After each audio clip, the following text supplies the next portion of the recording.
ఐటీక వివరాలు చూద్దాం. ఢిల్లీలో కాంగ్రెస్ పార్టీ కొత్త కార్యాలయ భవనం ఇందిరా భవనాన్ని అగ్రనేతలు సోనియా గాంధీ, ఏఐసీసీ అధ్యక్షుడు మల్లికార్జున ఖర్గే ప్రారంభించారు. ఈ కార్యక్రమంలో తెలంగాణ సీఎం రేవంత్ రెడ్డి పాల్గొన్నారు. 2009లో కేంద్ర కార్యాలయ నిర్మాణం మొదలు పెడితే గతేడాది పూర్తయింది. ఇప్పటిదాకా అక్బర్ రోడ్ 24వ నంబర్ బంగ్లాలో ఏఐసీసీ కార్యకలాపాలను కొనసాగుతున్నాయి.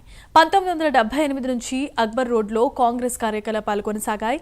ప్రభుత్వ భవనాల్లో పార్టీ కార్యాలయాలు ఉండకూడదని కేంద్రం చాలా కాలం క్రితమే నిర్ణయించింది. దానికి అనుగుణంగా కాంగ్రెస్ పార్టీ కొత్త కార్యాలయాన్ని నిర్మించుకుంది.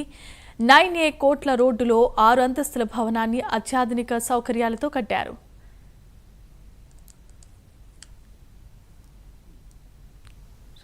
That we are fighting a political organization called the BJP. That we are fighting a political organization called the RSS. You have not understood what is going on. The BJP and the RSS have captured every single institution of our country. We are now fighting the BJP, the RSS, and the Indian state itself. In the last working committee meeting, I said very clearly that there is something wrong that has happened in the Maharashtra election.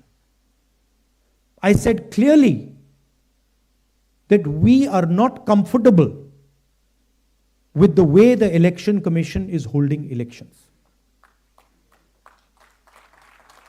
I said very clearly that the large number of new voters that have suddenly appeared, almost 1 crore new voters who have suddenly appeared between Lok Sabha and Vidhan Sabha in Maharashtra, is problematic. And I put a challenge clearly in front of the Election Commission.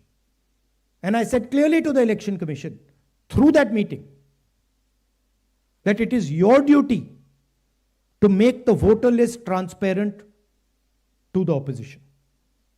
We said clearly we want to see the voters, the names of the voters who voted in the Lok Sabha election in Maharashtra, and we want to see the name of the voters who voted, names and addresses of the voters who voted in the Vidhan Sabha election. If they were to give us that data, the problem would be solved. Because we would know for sure whether there is a problem in Maharashtra or not. But I would like to state to this meeting that the Election Commission has refused to give us that information. Now, I want to ask you, why would the Election Commission refuse to give us voter lists of the Maharashtra election? What purpose is served by not giving us and the rest of the opposition the voter list of the Maharashtra Lok Sabha and Vidhan Sabha elections? Why will it damage the Election Commission to give us this list? And why are they not giving us this list? It is the duty of the Election Commission to provide transparency in elections. If there is a 1 crore increase in voters between Maharashtra, Lok Sabha and Vidhan Sabha, it is the duty and the sacred responsibility of the Election Commission to show us exactly why that has happened, and they are refusing to do it. And this is something every congressman and every opposition person has to keep in mind. There is a serious problem with our election system. And we might find it very difficult to accept this, because we are the people who have put in place the election system. But we have to keep it in mind that there is a problem. And it is the duty of the Election Commission to come clean and to give us the data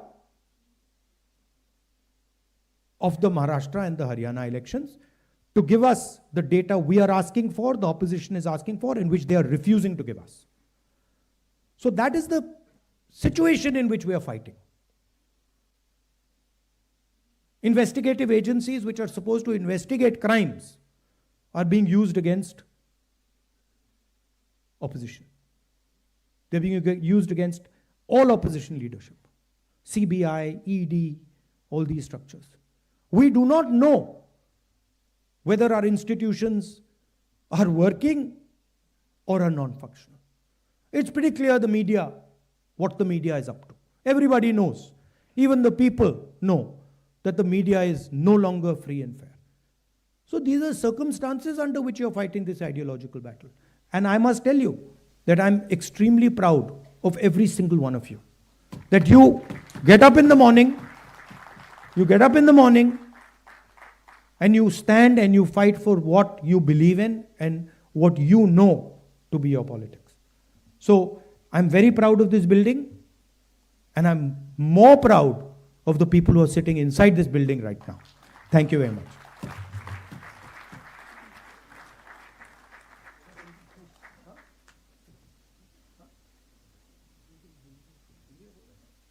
बहुत बहुत धन्यवाद राहुल जी। आपके प्रेरणादायक शब्दों ने नई ऊर्जा को ज़रूर यहाँ पे संचारित किया होगा। मैं अब अनुरोध करूँगा हमारे अध्यक्ष श्री मल्लिकार्जुन खड़गे जी से कि वो आएँ और हम सब लोगों को संबोधित करें।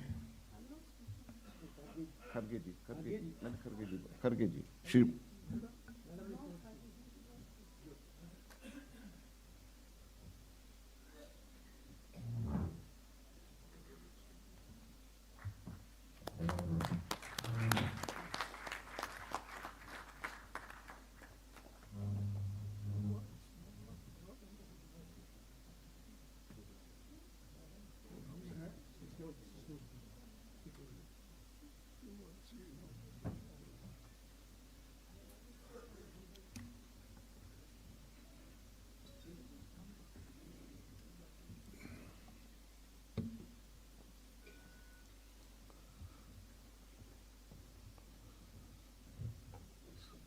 श्रीमती सोनिया गांधी जी,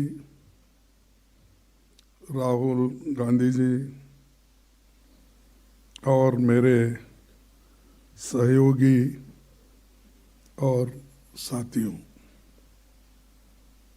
आज मुख्यालय का उद्घाटन हमारे पार्टी के इतिहास में एक मील का पत्थर है। इंदिरा गांधी भवन नाम से कांग्रेस का स्थायी दफ्तर बनना हम सब के लिए बहुत गर्व की बात है। साथियों, ये बहुत खुशी की बात है कि ये भवन उसी इलाके में बना है जहां हमारे महान नायकों ने सोचा था 31 दिसंबर 1952 को पंडित जवाहरलाल नेहरू जी की अध्यक्षता में CWC की मीटिंग में ये बात हुई और उसके प्रोसीडिंग से मैं कोट करता हूं, उन्होंने क्या कहा था।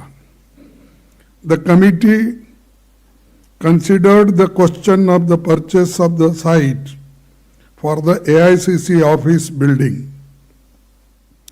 It was decided that a site for the AICC office be purchased in the Indraprastha state on the terms offered. यानी उस दिन की आवाज़ थी कि इसी एरिया में कांग्रेस ऑफिस बने और ये निर्णय उस वक्त जब जवाहरलाल नेहरू जी के घर में CWC की मीटिंग हुई, उसमें ये उनका इरादा था। तो मुझे खुशी है कि नेहरू जी की ख्वाहिश आज श्रीमती सोनिया गांधी जी ने पूरी की। इस मुख्यालय का शिलान्यास 28 दिसंबर 2009 को कांग्रेस के 125वें स्थापना दिवस पर सोनिया गांधी जी के नेतृत्व में हुआ था और उनकी देखरेख में भवन निर्माण का कार्य आगे बढ़ा। इसीलिए सोनिया जी से हमने अनुरोध किया कि आप उद्घाटन करें और आप यहाँ पधारे। इसी के लिए मैं आपको बहुत बहुत धन्यवाद देता हूं और मैं आपका आभारी हूं। साथियों, आज़ादी की लड़ाई के सबसे कठिन मौके पर 1920 के दशक से 1947 तक कांग्रेस का मुख्यालय इलाहाबाद में स्वराज भवन था, जहां पर इंदिरा गांधी जी का जन्म हुआ था और इसीलिए आज हम इसको इंदिरा गांधी भवन इस नाम से रखें। आज़ादी के बाद मुख्यालय इलाहाबाद से दिल्ली आया और 1969 में जंतर मंतर रोड से निकलकर फिर राजेंद्र प्रसाद रोड पर ये रहा और 1978 से अब तक 24 अकबर रोड पर हमारी ऑफिस है। कांग्रेस मुख्यालय कभी भी केवल ईंट और पत्थरों की इमारत नहीं है। आज़ादी के आंदोलन के समय से ही हमारे प्रगतिशील विचारधारा और विचारों का केंद्र रहा है। इसीलिए मैं मानता हूं कि कांग्रेस मुख्यालय हमारे देश के लिए एक स्कूल ऑफ डेमोक्रेसी है और इसका हम सभी लोग आदर करते हैं।